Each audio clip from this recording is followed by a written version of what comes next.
Happy Trooper here with a finishing tutorial. Many of us have projects that require a nice glossy finish, whether it's for the final color coat or a step before applying a metallic finish. In this video, I'll go over the steps that I take to ensure a smooth glossy finish. It is very difficult to get professional results straight from a spray can. Some may argue that 2K gloss will provide the ultimate shine. While that may be true, you still may encounter imperfections in the finish, such as runs, dust nibs, or texture. Even if you do everything right, you may still have imperfections in your finish. Not to worry, those happy accidents can be corrected with the right tools.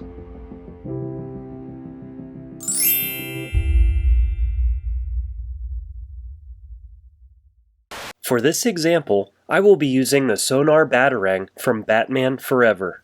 There have been so many actors that have played the Dark Knight. Let me help you remember this one. I'll give you some hints. In Batman Forever, our favorite Cape Crusader is played by Nick Rivers. Chris Knight? Tom Iceman Kazansky? Anyway, when Batman is on Claw Island for the final showdown against the Mask and Agent K, we get a very brief glimpse of this Sonar Batarang. It's pretty cool. Batman deploys his Batarang, activates his sonar vision for guidance, and saves the day by destroying Ace Ventura's thought-collecting machine.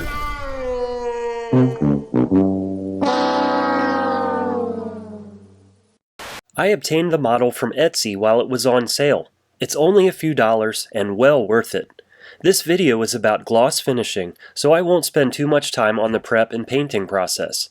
Here's a quick summary of the process used up to repairing the gloss coat. The Batarang Blade STL files come pre-split and as whole pieces. I chose to print the split pieces so that no supports were needed. The pieces are easy to align when securing with adhesive. I applied Weld-On 16 to the halves and secured them with some clamps. After 24 hours, I sanded the two pieces with 120 grit sandpaper to knock the ridges down. I then coated the objects with some plastic wood filler. I added a little water to the plastic wood to make it the consistency of toothpaste. It was then brushed on and allowed to dry for a few hours. I hit the objects with 120 grit sandpaper again to knock down the filler. Once the surface was visible, I moved to 220 grit sandpaper, followed by 400 grit sandpaper. After sanding, I noticed that there were still some surface imperfections.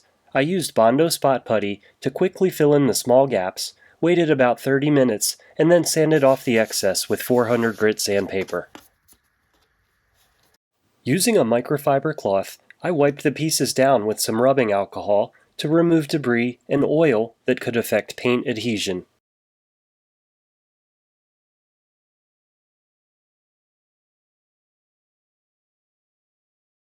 I created some handles for the objects and secured everything with hot glue.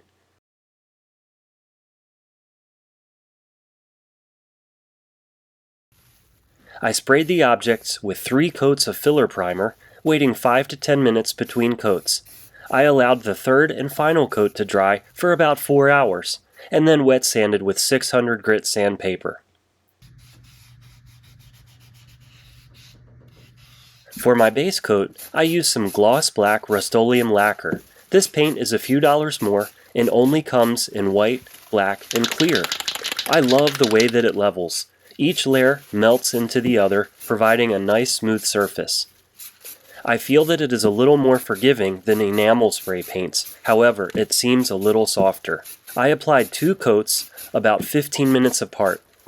I let the black gloss dry for 24 hours. If you have any runs or drips in the color base coat, do not apply a clear coat just yet. Carefully trim the drop down using a sharp razor or utility blade. Wet sand the entire color coat with 600 grit sandpaper, and then spray one more coat of color on top. Allow the paint to cure, and then move on to the clear coat. Next, I sprayed 2 coats of clear lacquer, waiting 15 minutes between the 2 coats. I let the pieces dry for 5 days. I'm going to interrupt the project to share a valuable lesson that I learned early in my painting experiences. I cut my teeth on plastic aircraft modeling prior to 3D printing. I started with a large, easy, and inexpensive single-color aircraft. I decided that I liked the hobby, so I invested in an airbrush. I built a few more aircraft that required feathered 2- and 3-tone paint jobs. I wanted to try an aircraft with a natural metal finish. I heard about All-Clad and decided to try the polished aluminum high shine finish. The directions say that high shine finishes must be applied over gloss black. Okay, no problem. I learned the hard way that it must be a near flawless gloss black finish. This P-47 looks okay, but you can clearly see the surface flaws in the gloss black accentuated by the All-Clad. I sent my droids out on a recon mission to the Udvar Hazy Air and Space Museum to collect intel on natural metal finishes. As you can see, these birds don't have any texture. The lesson learned was just having a black gloss finish isn't enough. You should have a near flawless gloss black finish. Let's continue. Okay, the black gloss and clear coat has had 5 days to dry. At a distance, everything looks okay, but if you take a closer look, you can see some imperfections. A flashlight is helpful when looking for flaws in the paint job. My intent is to apply a metallic finish on this prop. A smooth surface is a must. Any imperfections will be glaring eyesores. Applying a clear coat not only protects your base coat, it also gives you a buffer to repair minor imperfections. Before you strip your model back down to plastic to start from square one, give the following procedures a try. If you have runs or drips in your clear coat, carefully trim them down using a sharp razor or utility blade. To begin the smoothing process, soak some 1500 grit sandpaper in water. Spray the object with some water. Go over the surface with the sandpaper in vertical and horizontal strokes. Using circular strokes may introduce deeper scratches and also cause more of the clear coat to be removed.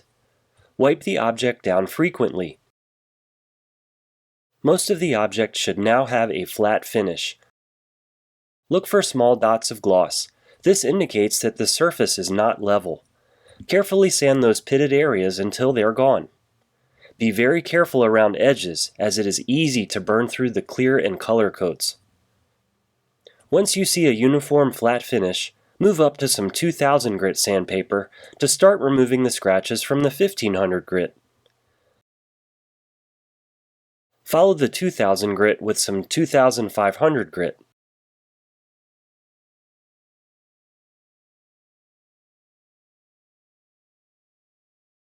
Finally, move to some 3000 grit sandpaper.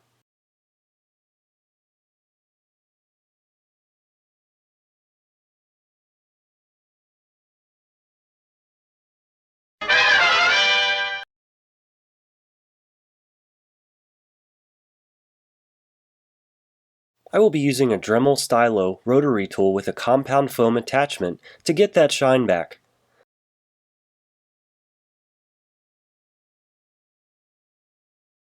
Apply some compound to the foam pad and go over the objects. Be careful, the compound will spray everywhere.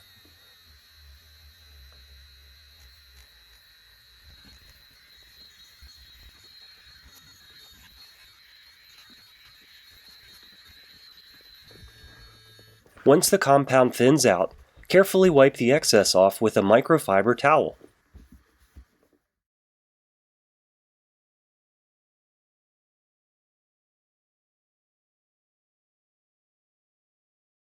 Next, use a polishing foam attachment and apply some car polish. This will really bring the shine back out. I have tried using compound and polish by hand with foam applicators. I'm not able to obtain the same results as the little rotary tool. It is worth the investment and always does a magnificent job.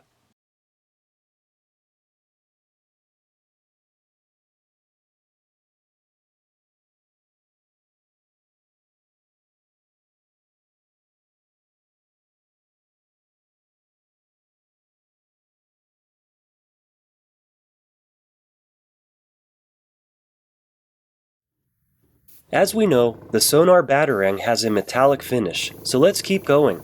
I plan on using an airbrush to apply metallic paint. If you don't have access to an airbrush, consider using graphite powder applied with a makeup blender. This prop is a prime candidate for a graphite powder rub. If you are using graphite powder for your metallic finish, a black base coat will provide a darker finish, while a white base coat will provide a lighter finish.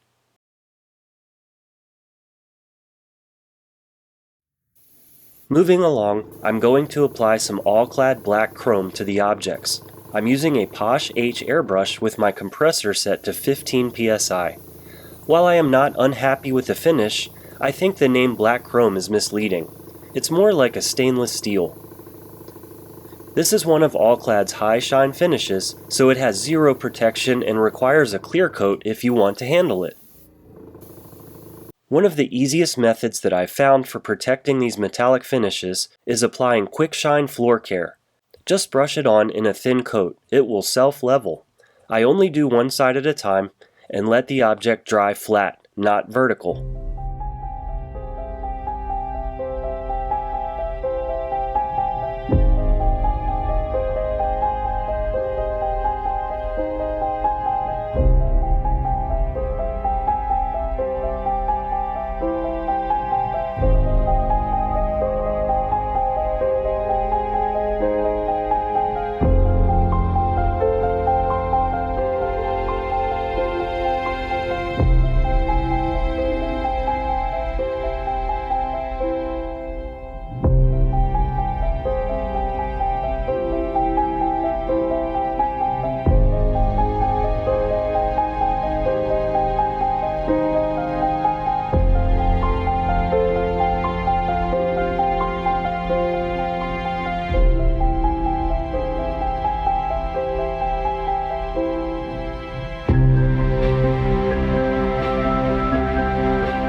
After 1 hour, I apply a second thin coat. The Quick Shine is super easy and leaves a nice finish. It is great for flat objects such as this. If you are applying it to objects with lots of curves and angles, just be ready to wick up any drips with the edge of a paper towel.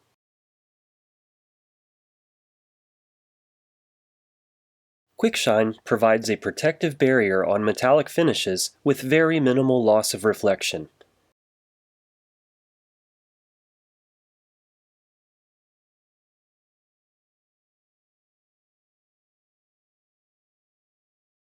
This thermal detonator gets handled frequently. An acrylic floor finish protects the object from fingerprints. Back to the Batarang. There are cutouts for 15mm by 3mm magnets, making the Batarang foldable. If you are on a budget and don't mind the Batarang in the open position, use Tinkercad to design some pegs. Open the website, drag a cylinder onto the work area, adjust the height of the object to 6mm. Adjust the length and width to 15mm. Export it as an STL and print them out. To finish up the project, secure the magnets with E6000. Allow the adhesive to dry for 24 hours. If you are using the 3D printed pegs, you can use E6000 or a plastic bonder such as Weld-On 16. That's it for this episode. I hope that you found it helpful. Don't settle for a less than stellar clear coat. Take your props to the next level with a beautiful shiny gloss coat.